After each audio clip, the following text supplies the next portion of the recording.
coup d'État en cours, sortez! Sortez! Qui est derrière toutes ces tentatives de déstabilisation de la transition au Burkina Faso? Le timing de cette énième tentative de coup d'État ne révèle-t-il pas l'auteur? On se rappelle bien du contenu du discours du Burkina Faso à l'ONU, qui mettait en cause essentiellement la France. Mais Macron disait il y a quelques jours ceci.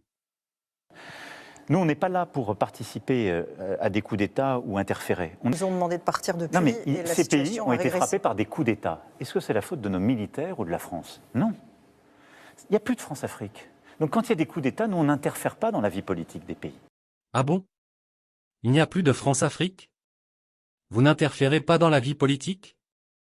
Alors dites-nous, SVP, pourquoi vous prenez des sanctions et poussez la CEDEAO à en prendre lorsqu'il y a un coup d'État et pire encore, vous soutenez un projet d'intervention militaire contre un peuple souverain pour soutenir un individu au pouvoir? En tout cas, ce que dit le ministre de la fonction publique du Burkina Faso, son Excellence Monsieur Bassolma Bazié, est contraire à vos propos. De toute évidence, au regard des faits, nous croyons plus en ces propos qu'en les vôtres. Le Burkina Faso subit des sanctions cyniques suite au coup d'État du 30 septembre 2022. Cette nébuleuse dite communauté internationale, sous l'impulsion de la France qui est passée par ses valets locaux en Afrique, a tenté d'abord de faire nommer un Premier ministre au Burkina Faso en vain. Ensuite, ils sont passés à l'imposition de ministres dans des postes stratégiques au sein du gouvernement burkinabé en vain. Et enfin, ils ont négocié le maintien des relations afin que le capitaine Ibrahim Traoré mette en œuvre tout ce qu'ils décideront, condition sine qua non d'une durée à souhait au pouvoir. L'ayant aussi refusé, au nom de l'intérêt supérieur de son peuple, une avalanche de mesures répressives, de menaces, de tentatives de coup d'État, manœuvres immorales sont en élaboration dans des laboratoires criminels. Et malheureusement, toutes ces manœuvres et missions macabres sont pilotées en marionnettes téléguidées par des personnages de couloir présidentiel africains. C'est ainsi que même cette fameuse initiative d'Accra, sans le Mali, n'a pas fait long feu. Troisièmement, en plus des coupures d'aide, d'annulation de conventions de formation de nos forces de défense et de sécurité, nous assistons au blocage de notre matériel militaire, commandé avec la sueur de nos compatriotes, toujours sous l'impulsion de la France. Ce qui se serait passé la nuit du 26 septembre 2023 au Burkina Faso me rappelle les propos suivants du journaliste Lucas Baki que je vous invite à réécouter avant que nous ne revoyions ensemble les vidéos montrant la réaction du peuple. En tout état de cause, la CEDEAO n'a que ses yeux pour pleurer.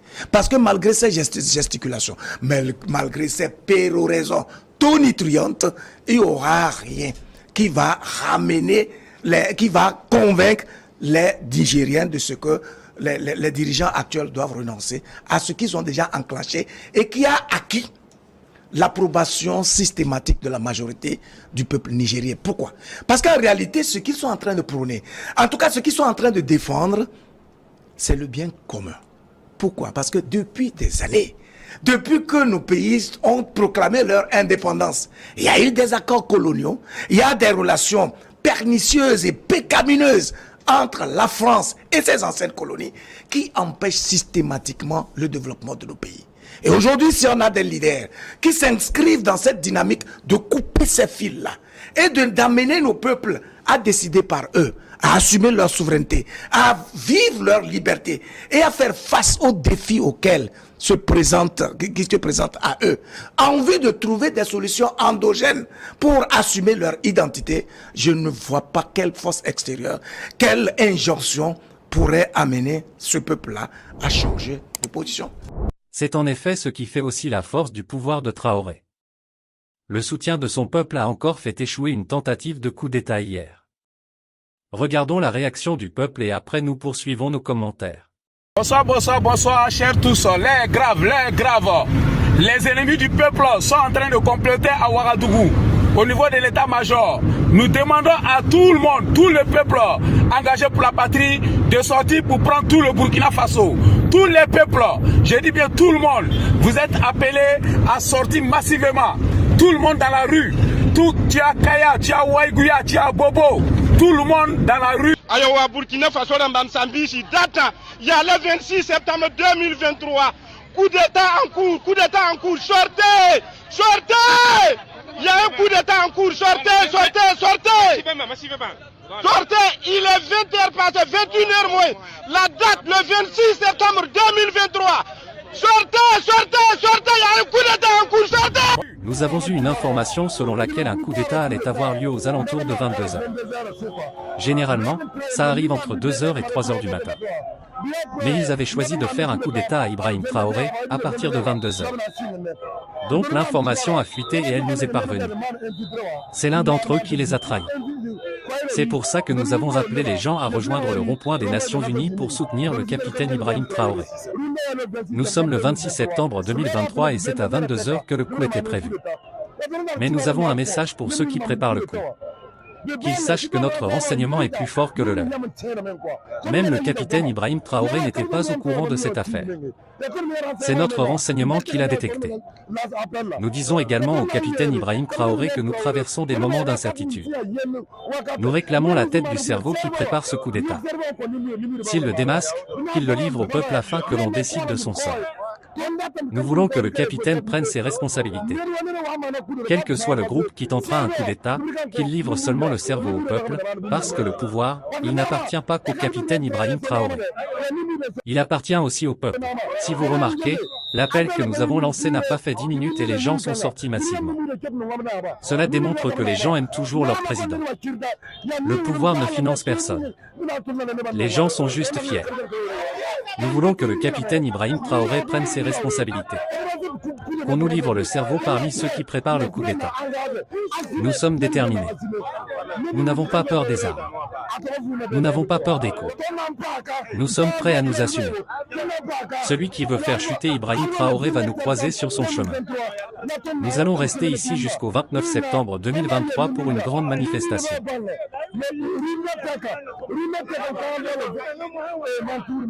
Pastora Mamsambisi, Wayiya, Uruna Tonbe le 27 septembre 2023, Timuna Fiaksa, Ratuyi Man coup d'État, le 29 Ameng Singa Runa Yunga. Nous sommes aujourd'hui le 27 septembre 2023. Il y a un coup d'État en cours. Wayiya, Wayiya, Wayiya, Wayiya. Neba zoyi me nyamne sama wala wayiya.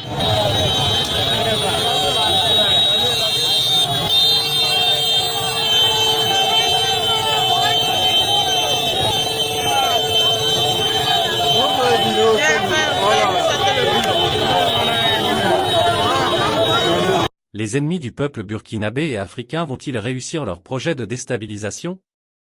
L'histoire va-t-il se répéter? Ibrahim Traoré va-t-il être éliminé comme ce fut le cas de Thomas Sankara et de bien d'autres révolutionnaires? Toutes ces tentatives de coup d'État et de déstabilisation du pays prouvent à suffisance que la politique de Ibrahim Traoré fait très mal aux ennemis du peuple. Mais Dieu merci, le peuple sait reconnaître celui qui lui cherche du bien et par sa détermination il reste éveillé et engagé derrière leur président. Toutefois il faut davantage de vigilance.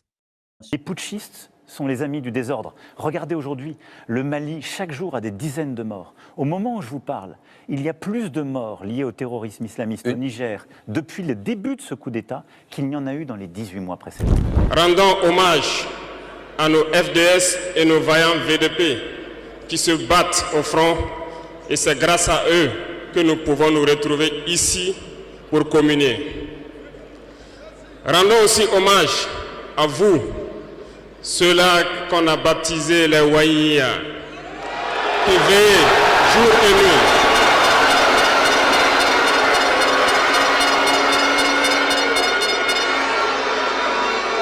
Vous qui veillez sur cette transition, vous qui veillez sur l'itinéraire que nous avons tracé, merci beaucoup à vous. Remercions ici donc nos autorités coutumières et religieuses qui ne ménagent aucun effort pour nous accompagner pour la mobilisation des jeunes à être engagés donc au sein des VDP qui aident les FDS sur le terrain. Merci beaucoup à tous d'être là. Nous ne pouvons pas faire une révolution sans communiquer. Certains diront qu'il ne faut pas trop parler, mais lorsqu'on ne parle pas, c'est la manipulation qui prend le terrain.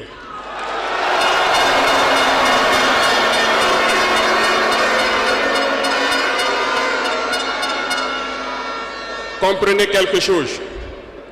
Le père de la Révolution communiquait beaucoup. Je parle ici de Thomas Sankara.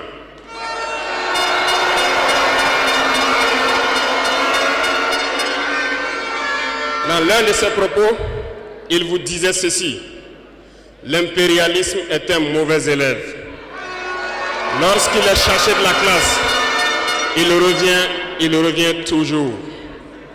Et je me souviens qu'à son adresse à ses compères donc de la CEDEAO, il disait que pour rompre le cordon ombilical qui nous lie à l'impérialisme, n'allez pas chercher une maïticienne d'État avec des doigts futés, un ciseau bien aiguisé pour rompre ce cordon.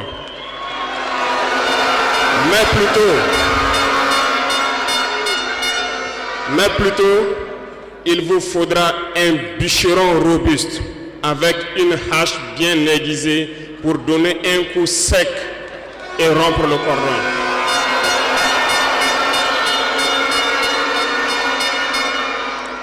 Cela veut tout dire. Je m'en vais vous expliquer un peu comment est-ce que l'impérialisme se comporte. Après l'assassinat du père de la Révolution, justement, le régime qu'avait voulu l'impérialisme s'est installé. Dans les années 90, vous vous souvenez tous d'un programme qui nous a été imposé, le programme d'ajustement structurel. C'était qu'un plan.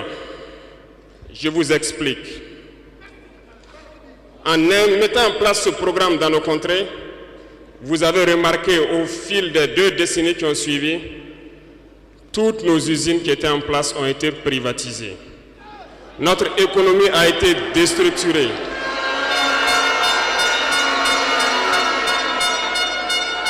Ils ont mis en place un système néocolonial, un système de capitalisme sauvage qui ne profite qu'aux dirigeants et leurs amis, un cercle restreint.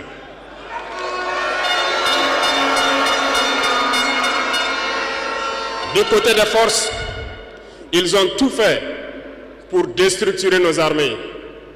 Ils ont dit de baisser le budget des armées, de ne plus les équiper, de ne plus s'entraîner. Ce qui a été fait dans la sous-région. Nos armées ont été réduites en néant. Ils préparaient la chose. Pendant ce temps, les grands pays comme le Niger, le Mali ont connu une résurgence de ce qu'ils ont appelé des rébellions. Des séparatistes venus de nulle part ont tenté de diviser ces pays. Ils n'ont pas réussi. Mais l'aboutissement de leur plan était qu'à partir des années 2010, c'est-à-dire 20 ans plus tard, que le terrorisme s'invite dans nos terroirs. Effectivement, on l'a vu naître 20 ans plus tard. Des individus ont été choisis et on leur disait juste: allez-y les combattre, leurs armées sont déstructurées, nous avons travaillé à ce que cela arrive. Ils ne pourront jamais vous arrêter et vous allez les imposer ce que nous voulons. Ces individus ont recruté de jeunes innocents, ignorants, dans nos différentes campagnes, à qui ils injectent la drogue et les amènent à tuer leurs compatriotes. Et le mal est né. Comment est-ce que ces individus ont été entretenus? N'oubliez pas, ici au Burkina Faso, on hébergeait des chefs terroristes. Ça a été bien planifié.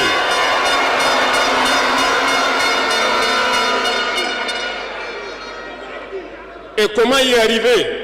Lorsque ces terroristes vont se lancer, il y avait quelqu'un qui pourrait peut-être intervenir à la faveur de nos États. Je nomme ici le feu général Muammar Kadhafi. Il fallait l'éliminer. Et un beau jour, ils sont tombés sur lui. Ils l'ont éliminé. Ils ont encore eu dans ce plan l'ingénieuse idée de mettre toutes les soutes d'armement et de munitions à la disposition de ces terroristes qui devaient donc déstructurer notre sous-région. Le plan était parfait. Et dès lors, ils se sont mis en ordre de bataille. Ils ont commencé à descendre vers le sud. Nous nous souvenons encore lorsque le régime en place à Bamako en son temps a fait appel donc à des forces étrangères. Il ne fallait pas plus que quelques heures qu'ils se déploient. C'était bien préparé. Ils se sont déployés et ils ont fait semblant d'arrêter le terrorisme. Et immédiatement, nous avons vu l'installation de plusieurs forces étrangères au Mali pendant 10 années. Pendant ces 10 années où le terrorisme était contenu au nord, s'est invité au sud et le Burkina Faso a été infesté à partir de 2015. Tout était bien planifié et bien pensé. Je me souviens encore quand nous étions à Ber, au nord de Tombouctou. On voyait donc des forces spéciales de ces pays-là venir nous dépasser, aller plus en profondeur. Et à leur retour, ils étaient tout rouges. Ils ont des petites machines de foreuse et bien d'autres équipements de géologie que nous contemplons. On se demandait où est-ce qu'ils gagnaient cette terre rouge, parce qu'en patrouillant autour de Ber, nous n'avons pas de terre rouge. Peut-être qu'ils creusaient, ils sondaient, nous ne savons pas de quoi il s'agit. Le ciel malien n'appartenait plus aux Maliens. Tout était bien pensé. Lorsque des gens qui combattaient sur le terrain ont fait aussi le constat, ont décidé à un moment donné de prendre les responsabilités et les voilà sortis de nulle part. On nous traite de putschistes. Nous ne sommes pas français, nous ne comprenons pas ce que ça veut dire.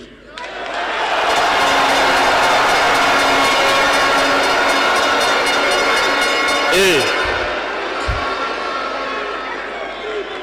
les valets locaux, qui sûrement ne comprennent même pas le sens profond du mot, nous appellent aussi putschistes. Très bien, on se l'approprie. Au fil de ces années, pour ce qui concerne le Burkina Faso, vous avez dû remarquer, tous les corps ont été déstructurés. Plus d'entraînement, plus rien pour l'armée. Ils ont imposé dans tous nos états-majors, toutes nos écoles et toutes nos structures stratégiques ce qu'ils ont appelé des conseillers militaires. Lorsque nous nous sommes révoltés le 30 septembre 2022, la première des choses était de chercher à savoir qui sont ces conseillers militaires et où ils étaient. Nous avons donc pu identifier que le mal est profond. Et la première des choses était de leur demander de quitter notre armée.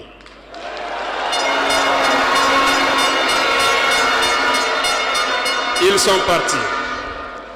Et ce que je vous disais il n'y a pas longtemps, vous ne pouvez pas espérer retrouver votre objet perdu en faisant appel à celui qui vous l'a volé de venir vous aider à le chercher.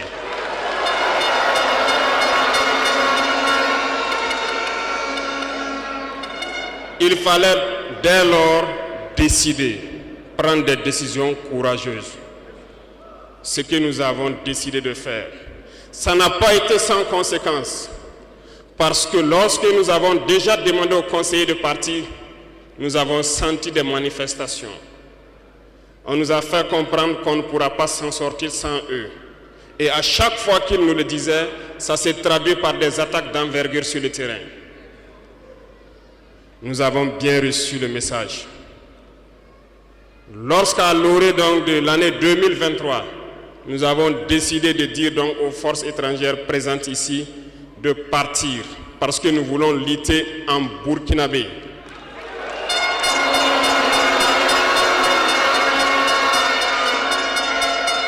Ils ne l'ont pas sûrement apprécié. Mais pourquoi venir mourir sur nos terres pour nous? Nous préférons combattre nous-mêmes. Nous avons demandé à ce qu'ils retournent chez eux. Malheureusement, je vous le dis ici aujourd'hui, comme j'aime le dire, la colonisation est rentrée. Il y a des esclaves de salon qui n'ont toujours pas compris. En son temps, des officiers militaires nous ont écrit et nous ont approchés pour nous dire que c'était une très mauvaise décision et que nous n'allons pas tenir 2 mois. Des fiches ont été écrites. On nous a transmis ces fiches pour nous faire une analyse stratégique de leurs pensées. Nous avons dit, c'est soit nous sommes souverains ou nous restons esclaves à jamais.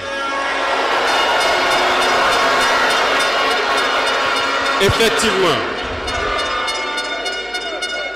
lorsque le dernier soldat a quitté le Burkina Faso, nous avons compris de quoi est-ce qu'il s'agissait. Les attaques se sont enchaînées immédiatement. Déou, Tinakov, Partiaga, ainsi de suite. Mais ce qu'ils avaient oublié, c'est que le peuple du Burkina Faso avait compris notre message et s'était engagé sur la même voie que nous.